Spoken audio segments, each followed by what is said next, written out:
7:02. There are around 4 million people in Britain who have diabetes. The overwhelming majority of them have type 2, which is often linked to what they eat and how much they exercise. One of the biggest problems for people with type 2 is control, knowing quickly and easily and cheaply what their blood sugar measurements are at any given time, because when blood sugar levels are out of control, the results can be horrible: amputations and blindness, and expensive, of course, as well. They already take up about 10% of the entire NHS budget. So there is a great deal of interest in an invention that they've made at the University of Bath, an invention which it's claimed could be a real breakthrough. Dr. Adelina Ilie from the university, from the Department of Physics, is on the line. Good morning to you.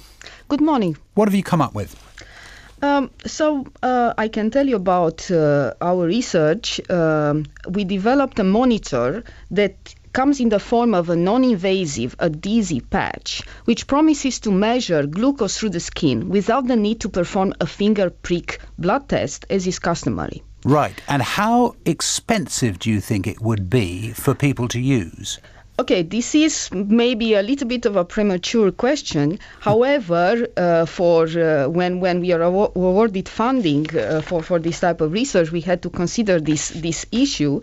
And the fact that our monitor is a semi-continuous mode, in a semi-continuous mode, it is possible to measure, for example, 100 times a day for a cost of about, say, 1.2 pounds.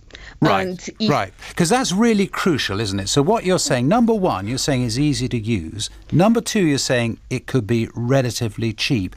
And that, because the point is there are things at the moment, there are other products, aren't there, where you can monitor your blood, but it's quite difficult to do. And obviously pricking the fingers constantly isn't something someone with type 2 would necessarily normally do. You're saying that is the big change here. Yes, so this is the big change. So this technology has the potential to become the first needle-free approach to monitor blood sugars throughout the day.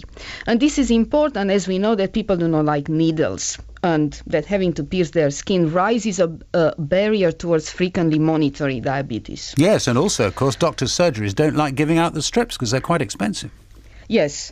So if we compare, to come back to the price, because this was your first question, using the normal finger stick paraphernalia which exists on the market these days, this would be like 20p per measurement. So with a pound, you could do 5 measurements a day, which is not comparable with a device, a non-invasive device, which would take 100 measurements per day. And I mentioned type 2 diabetes in particular because that is where, at the moment, people don't necessarily always have the best control and don't monitor regularly. But also one could think of people with pre-diabetes. In other words, taking it from 4 million to, I don't know, whatever it is, 10 or 12 million people. Potentially, a device like yours could help them.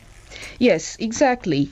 Because there are many people where they might not know that they can develop the condition. They have a pre-diabetic conditions, or maybe they advance in age. So having a wearable and customized monitoring for the non-diabetic general population, this would contribute to improve health and well-being.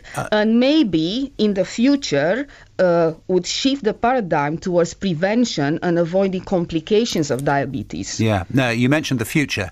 How soon? Yes. I mean, if all goes according to plan, you've published work on this now. Yes. How soon before it's taken up by a company that actually can produce it?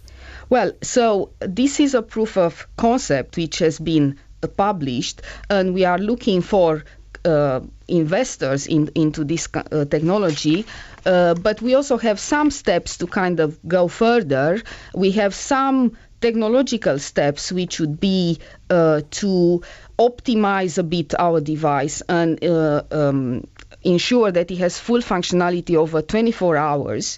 But also we would have to do some key clinical trials with a mixture of diabetics and non-diabetics. Right. We did perform some trials on healthy volunteers so far.